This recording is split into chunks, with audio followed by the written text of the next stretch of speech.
I'm going to start with this new product I got. I really like it. It's called Sephora.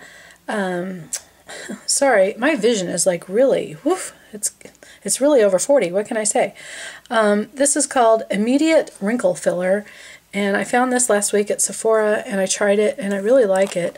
You can see it's kind of, I don't know, it's kind of like Vaseline looking, and it actually kind of feels that way too. For all I know, I just paid a lot of money for Vaseline. Be kind of funny.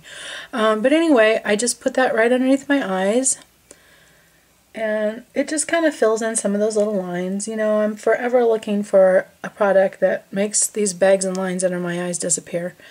I really like it right here in my laugh line. I think that and these lines up here on my forehead, it does a really good job. And I'm not sure if that's just because this is a flat surface and it just seems to fill those lines better than like underneath my eyes, which is kind of on a surface that is more like that. I don't know. But anyway, I kind of like it, and it kind of is very moist and soft, and it keeps that area feeling very, I don't know, just smooth. So, okay, so there's that. And just in case you're wondering, I actually do that on top of the other eye prep that I usually do. Okay, next I'm going to lay down a light colored concealer right here in this line that you can kind of see, like that kind of frames the bags underneath my eyes. And the reason I do that is because, you know, whenever you make something light, it comes forward, and when you make something darker, it pushes it backwards. So I'm going to try and apply that to my eyes, and I'm going to zoom up so you can kind of see a little bit better. This product that I'm going to use is HourGlass, and I've never used their stuff before, so I don't know, I was just in Sephora trying different products, and I tried this and I really liked it.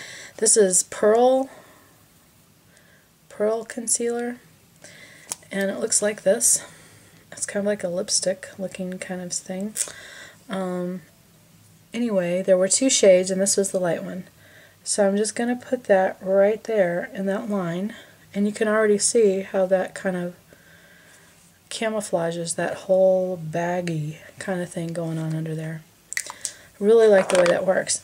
I'm going to go ahead and use a concealer brush to just kind of tap that into place, because I don't really want to rub it.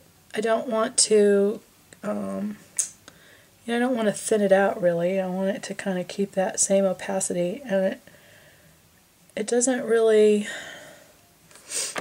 look cakey, you know, if you just kind of pat it in. I think I patted too much out there, so I'm going to reapply it. And this is just a Sephora concealer brush, in case you're curious about that. I actually have two of these. I have this one, and I have this one, which is my misshapen brush, which of course we'll use in just a minute. The story of the misshapen brush. Okay, next thing I'm going to do, I'm going to put on the darker color concealer on the baggy parts to kind of push them back.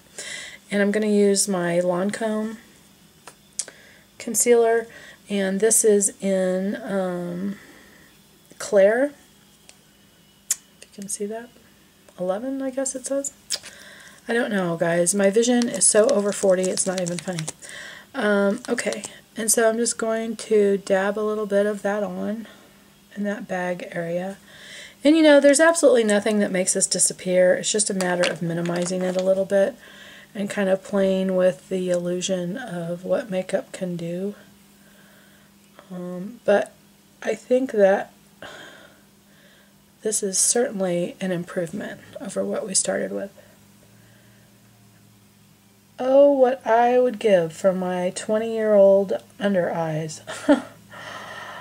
Oh gosh, I see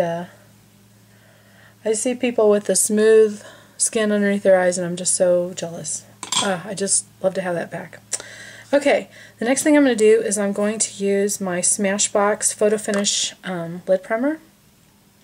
And I picked this up, I think I did like a little haul review on this, and I said I'd let you know how I like it.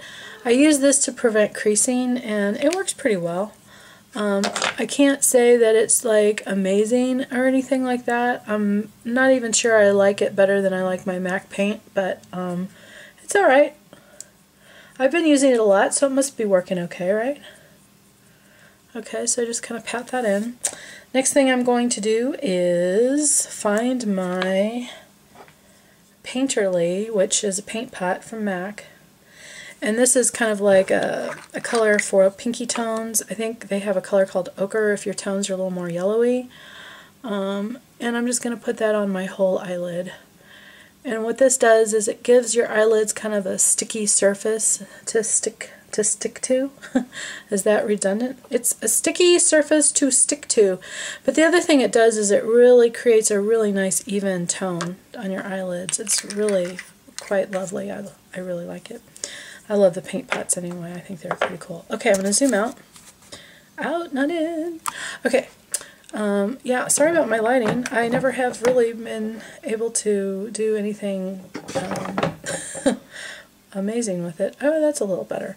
That light was just like making me look like I had a monkey face or something. Okay, next thing I'm going to do is I'm going to take my Fairly Light, my Bare Essentials, and I'm going to take my favorite misshapen brush from Sephora. Sephora? No. I said that before. That was wrong. This is Bare Essentials. Sorry. My over 40 mind, I guess. Okay, and I'm just going to tap some of that on the brush, and this is kind of like what I do as kind of a concealer on my, just kind of like this area of my face, because I have a lot of red splotches, and I have a lot of little scars, and a lot of times I have a lot of little acne marks on my skin too, because for some reason, even though I'm almost 50, I still have acne. It's not fair. Okay, like right there. And this, I think I have a video on how to cover up acne with Bare Essentials, and it's wonderful. I love it.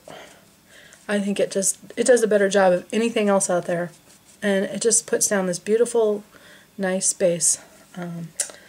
Yeah, can't beat it. Okay, next thing I'm going to do is I'm going to take my Kabuki brush, also from Bare Essentials, and swirl it in my primer. Oh, I think I needed to not have so much caffeine today. Okay, and I'm just going to swirl that on the rest of my face. I know it kind of looks like I'm scrubbing my face. I'm really not. I'm just kind of lightly swirling this on top of the surface of my face. Okay, and there is my basic foundation, and I don't know if you can tell, but it's Bare Essentials is awesome. Seriously, I have never used anything. I started doing this when I was about 12. I've never used anything as good as Bare Essentials. Okay. Next thing I'm going to do is I like to put a powder on top of my foundation, and usually I use Mineral Veil, which is also from Bare Essentials. And I just started using this. I think it came with a kit or something, but I decided to try it. It's called Tinted Illuminating Mineral Veil, and it's awesome. It is awesome. It looks a little dark. I don't know if you can see the color, but it really isn't. I just tap a little bit into the lid, and then I take that same Kabuki brush, or you could use a different one. It doesn't seem to matter for me, so I use the same one. And I just, just swirl it out, and it sets my foundation for the whole day, and it adds just a little touch of color. It's just really pretty. It's not like, oh, you just put on a color that's much darker than your skin tone. It's kind of, I don't know, it just adds a really nice glow, and it doesn't have the darkness of like a bronzer. So yeah, it's just really, really nice. Okay, well that is my foundation routine, and it's pretty simple, it's pretty fast, and like I said, the Bare Essential stuff, you just cannot go wrong with this. And again, they have different shades of this, but this is just the Bare Minerals foundation. I use Fairly Light because I'm pretty pale, and it's perfect. I love it. I've been using it for years. Highly recommend it. Okay, stay tuned. I'm going to do the rest of my face next. Bye! She said.